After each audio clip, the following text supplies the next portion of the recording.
The Lord's mercy endureth forever. And while mankind is on earth, the Lord will take care of us. Amen. He promised to do that. He's been doing that a long time. And he's still doing that. He's still taking care of us because he's wonderful, he's good, and his mercy endureth forever. We can depend upon the God that we serve because he is able. He promised to keep us. He promised to guide us. He promised to protect us. He promised to heal us. He promised to hide us in the quiver of his hand. And the Lord said, anything that we need, just ask him. Because he is always available. Many times we say that we're available. And when the time comes to be used of God, we're not available. But the Lord is always ready and ready to go. We are still in the book of John. And this morning, we'll be going into John 9:15. John chapter 9 and verses 15. We're still talking about that blind man, that man that was being harassed, if I use it that way, because he got healed. And not only because of his healing,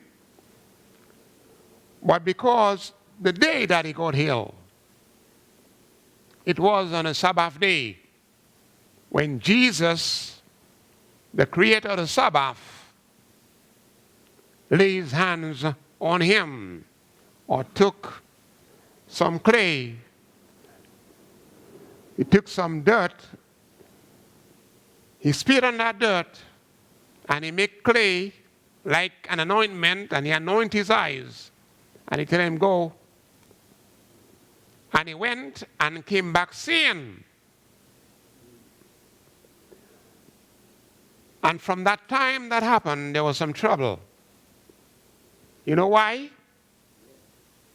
Because the people that was there for the day think that they were the controller.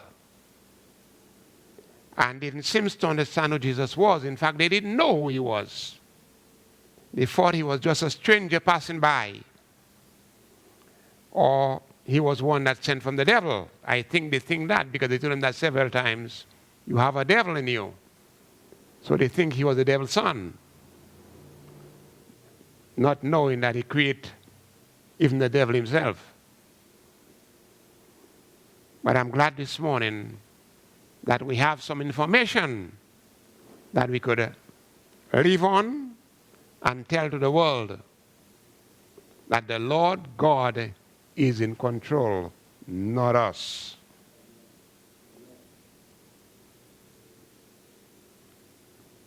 So then we, as I said, we're going to start from verse 15. Then again, the Pharisee also asked him how he had received his sight. He said unto them, he put clay upon mine eyes, and I washed, and do see. He put clay upon my eyes, and I washed, and I do see. We observed there that he did not go into a long detail like before. In the earlier verses, we saw that he told them that he took that clay and he anointed my eyes and he told me, go to the pool. Even the pool Salome, and he said, which is send, and he said, go wash. And I did it, and I came back seeing.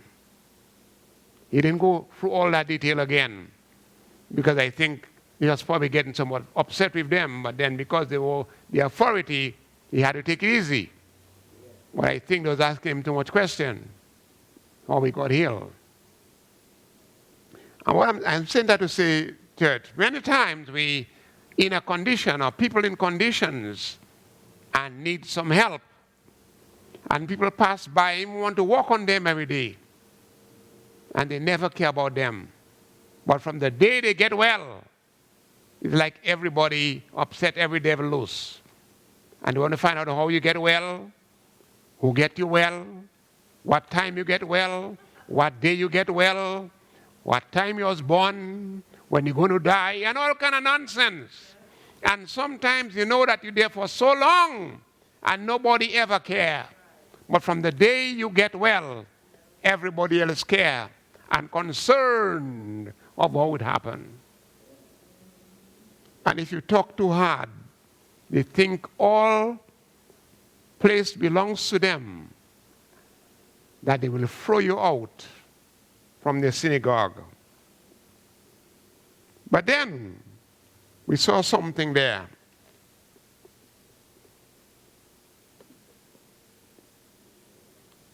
Okay. We saw in verse 16, as I said before,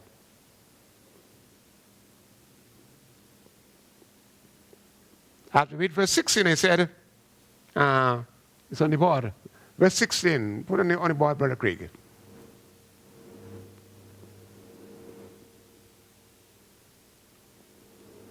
And anybody have the mic? Have the mic, Serenity? Okay, then read verse 16.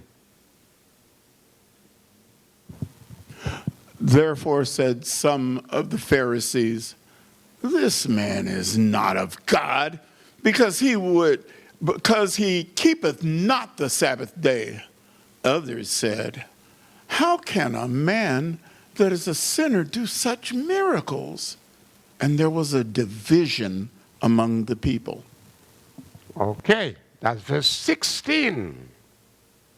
Therefore, said some of the Pharisees, this man is not of God, because he keepeth not the Sabbath, or the Sabbath day. Others said, how can a man that is a sinner do such miracle? And there was a division among them. There was a separation among them. In fact, the assembly somewhat split. The assembly split because some agree and some disagree. And that's where the problem is in any building, in any organization, in any church. When there's a disagreement, Clyde, listen to what is going on and not to what you don't do it. Go ahead, do your stuff, but listen to what is going on. It's very important. Now, what I'm saying, when there's a problem or a disagreement in an organization, there will be trouble. Some will stay and some will go. I think we have experience. If some people want to leave what you want and want to be in control and you speak, something will happen. It's either somebody will combine or, not the word combine, but somebody will comply to what is right or listen to somebody. Or then there is a little voice that will tell them, you don't have to listen to nobody. You don't owe nobody nothing. You're a big person, you can do what you want. So then we observe they're angry. But some believe there was a miracle, and the miracle was done by that individual or that man that healed that blind man. But they call him a sinner because he did it on a Sabbath day. He did that miracle. But I have a question for us this morning concerning that miracle. The question is, can a sinner do miracle? Anybody can answer the question. Can a sinner man do miracle?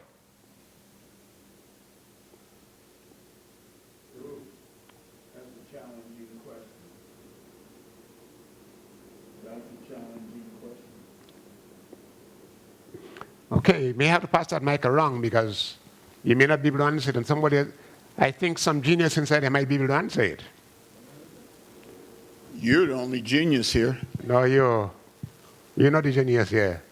The Lord is. But he can use a cat to do it. And No, probably not you. I'm not worried about me. You just pick on me all the That's the God I love. I love my God. You know why? He doesn't use genius to do work or to do those kind of tough work. He used the person you think that can't do it. These are the person he used. The simple man, the ordinary man, the man you think foolish. These are the men the Lord used to do things. So the question I ask this morning, can a sinner perform miracle?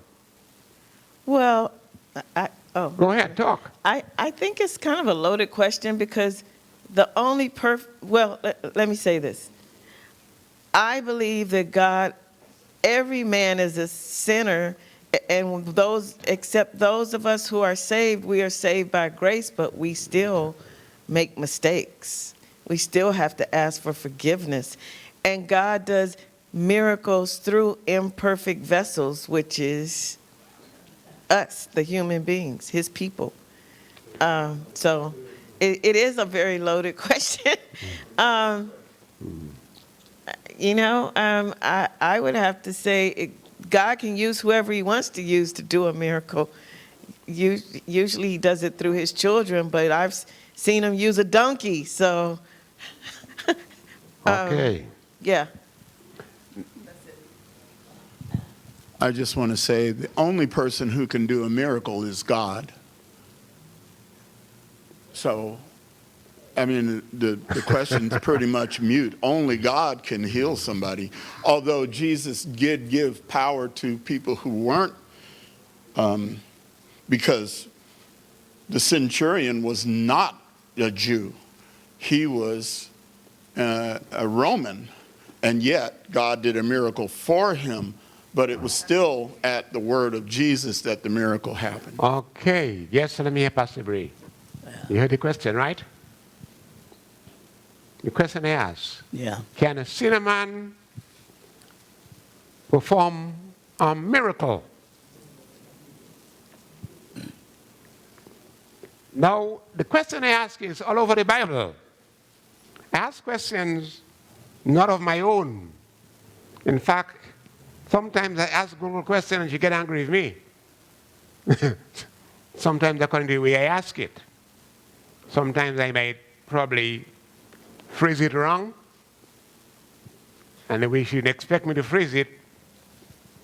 But then she don't want it to be on her. So then sometimes she uses a different word and say, well, whenever she posts it, whoever want to answer it, you'll answer it. But then the question I ask this morning, today, can a sinner man or a sinner perform miracle? But we cannot answer a question with a question. But sometimes we do it according to what I say. You need to ask me a question when I ask you that question. You know what you have to ask me or ask yourself? What is a miracle? In order to go around anything, whether a tree to cut down, if you have an axe, or you have a saw, or you have anything else, and you want to bring down that tree, you know what you have to do? Do you know what you have to do? Tell me what you have to do if you want to bring down that tree, or a big something that you want to bring down. What the first thing you have to do? Anybody know?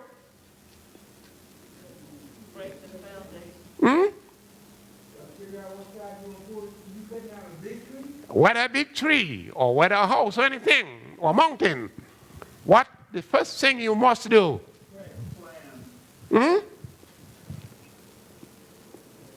I didn't hear you, Brother Craig. Well, I said make a plan. What would be the plan? Break up the foundation.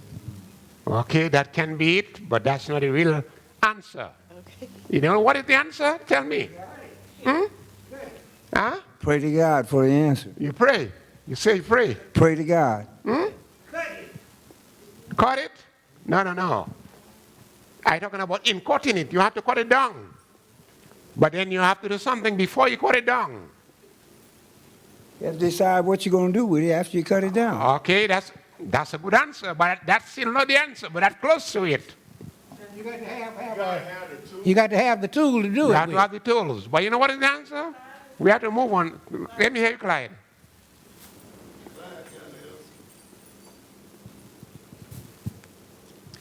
Plus someone to cut it. Huh? Plus someone to cut it. Ask somebody to cut it, but if you're the one to cut it, you can ask somebody to cut it. That's a good question too. That's a good answer too. If you feel you can handle it, ask somebody to do it. But you know the main thing we've got to do? You walk around it. You walk around it. Anything you have to do, and you want to bring it down, you have to try some way to walk around it and figure out how you're going to do it. Right? Make a plan. You walk around it. You walk around it. One, well, my dad was good in doing those things and cutting those trees. You have to see where the wind is blowing to know where the tree is going to fall if it's not going to fall on you when you're cutting it down, right?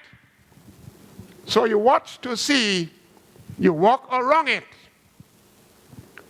see the weakness of that tree, to cut it down to see where it will fall. You have to know what is a miracle. You have to know what is a miracle to know if a sinner man can perform a miracle. We have heard in the Bible that of the Lord give the enemy permission to do things, or how they bring down fire. In a certain part in the Bible, I can't remember where it is, where they brought down fire from heaven. Right? Somebody that read a lot in the Bible should know exactly where it's from. Elijah is one of them.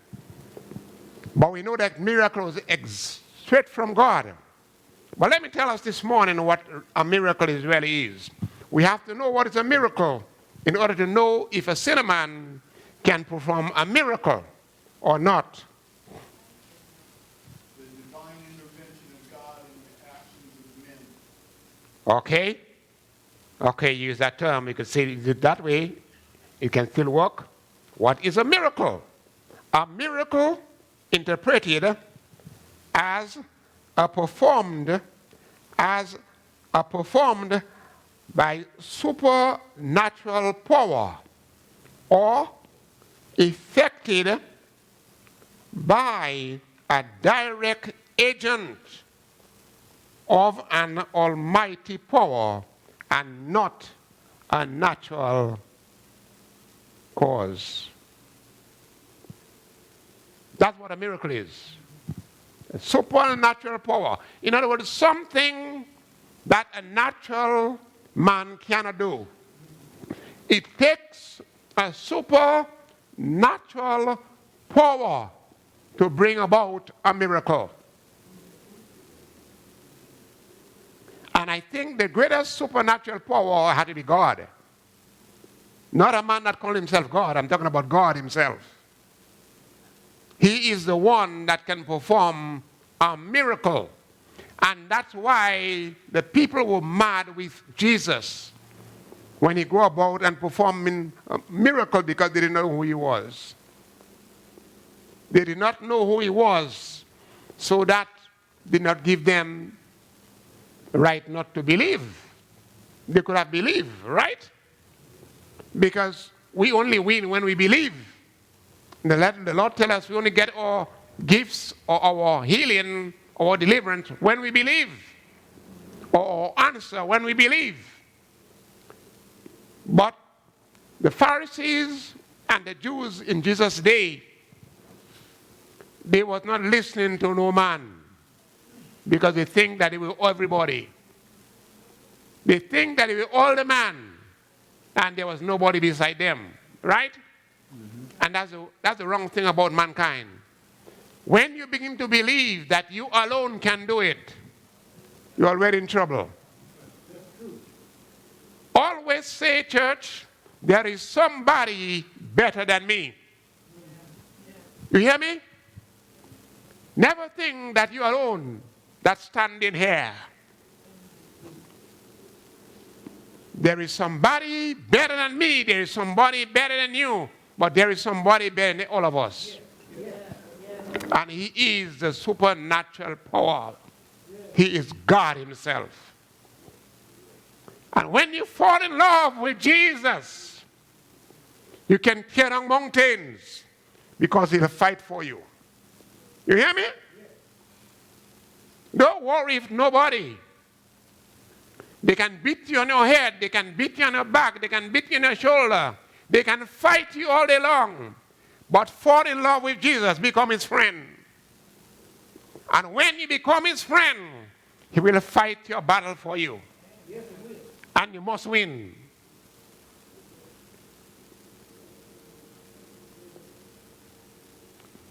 That's what happened to that blind man. He fell in love with Jesus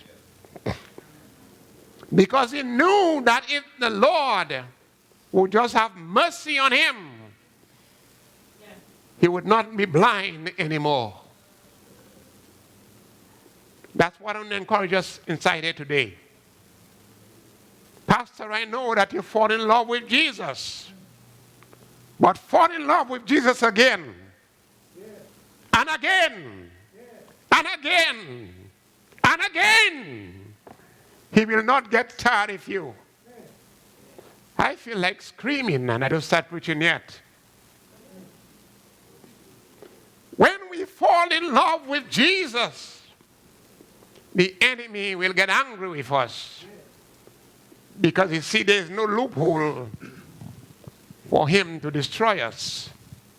Because we are surrounded with angels to really fight that battle for us. So by that, they will try to send the little demons and try to whisper in our ears and try to make us think nonsense and tell us, oh, you don't still don't care about you. Nobody loves you. Not even your God that loves you. And all those things, the little demons will come around and try to do. And try to disturb your mind.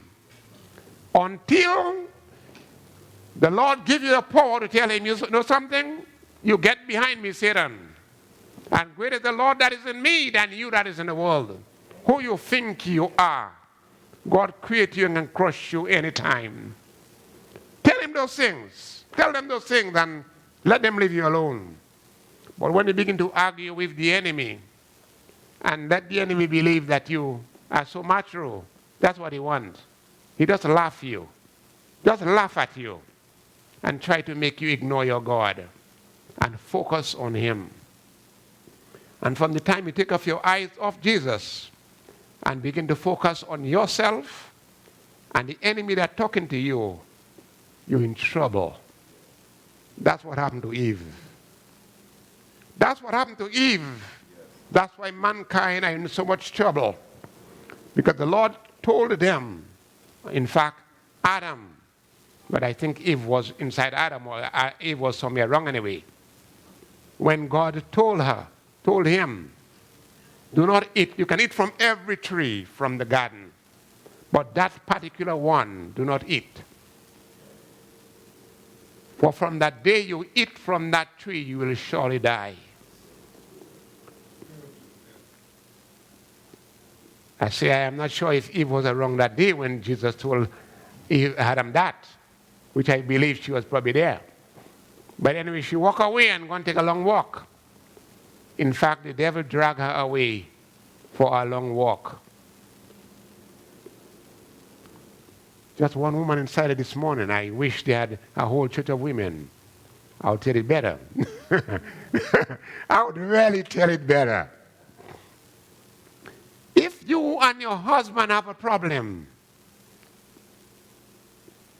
and you can lock yourself in the room and pray, that is good. That is very good. But make sure you're praying and don't pray that God would kill him. But pray that God will heal him. Yeah. That God would change him. That God would put some sense in his head. Because we as men sometimes need some sense in our head when we think that we are in control and we are the boss. We are not. The Lord is the boss. The Lord is the authority. And the Lord did not give us a wife to control. The Lord gave us a wife to help us.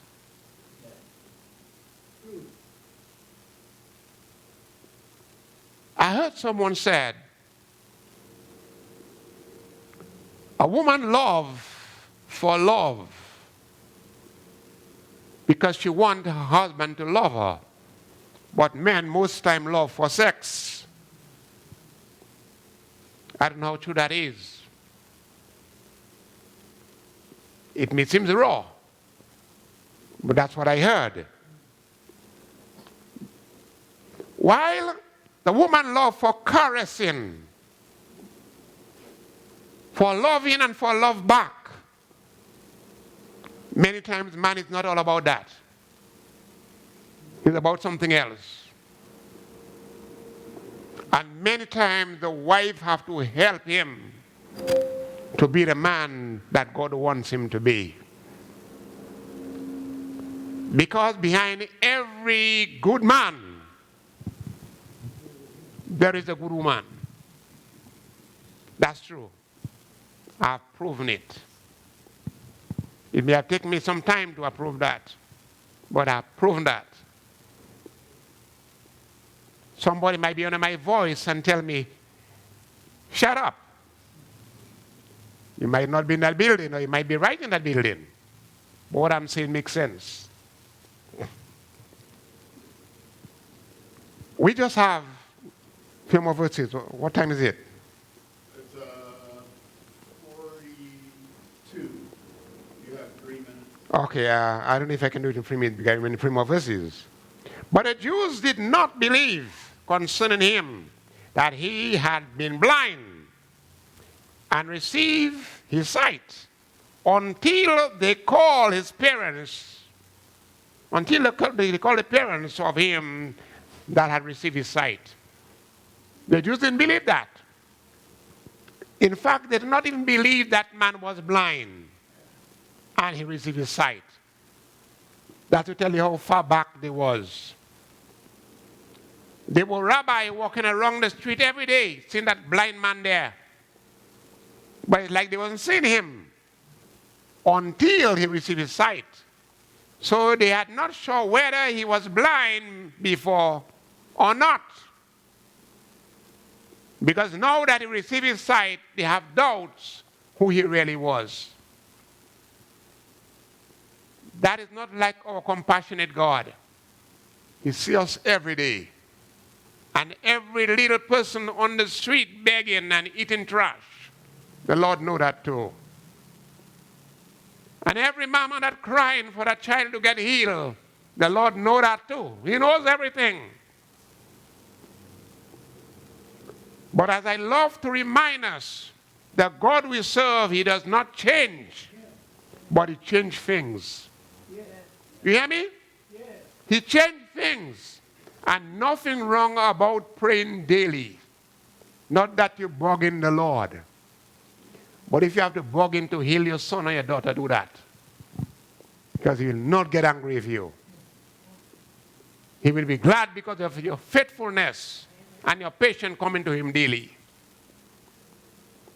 That will not move him from changing him, but that will move him from changing what is going on in that individual's life.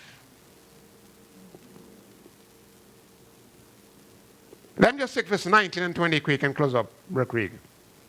And they asked him, saying, is this your son, who you say was born blind? How then doth he now see? If he was very blind or born blind, why is he now? Anybody have to answer a question? Well, let's do that fast because we have one more verse. We try to close that before I get closed out. Now, if somebody asks you that question with your son that was sick and he get well, and they ask you that question, what would you tell them? Anybody, do that quick.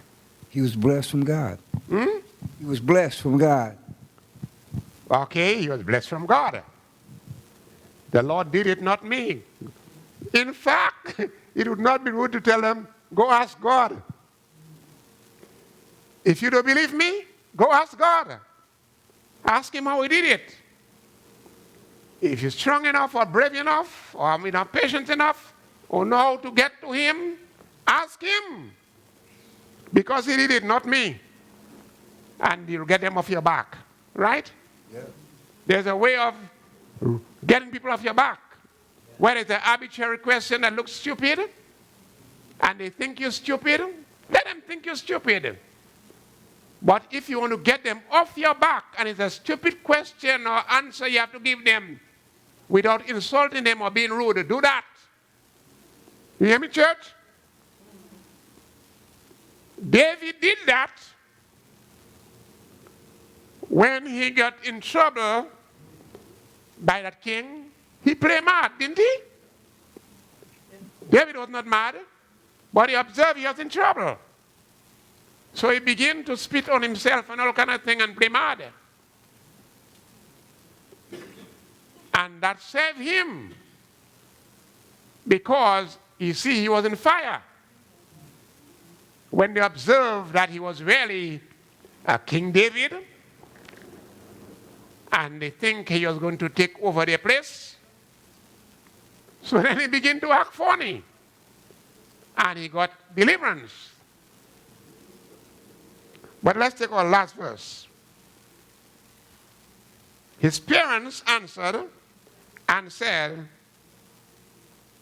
we know not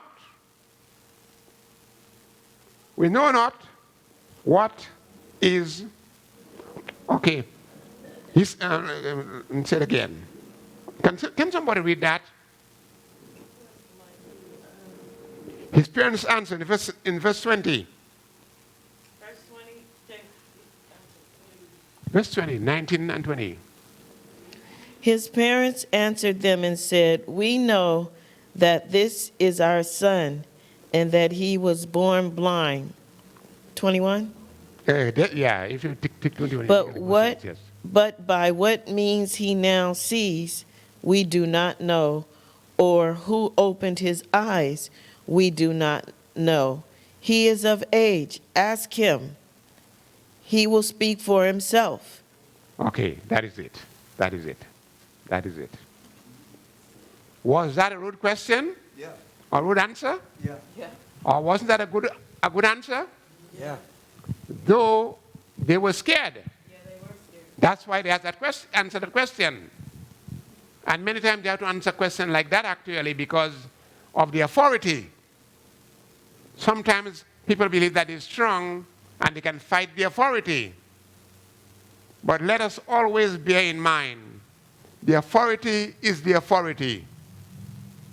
And if they say, take your neck, nobody here to fight them because they are the bigger ones. One person that can fight them for you is God himself. You hear me?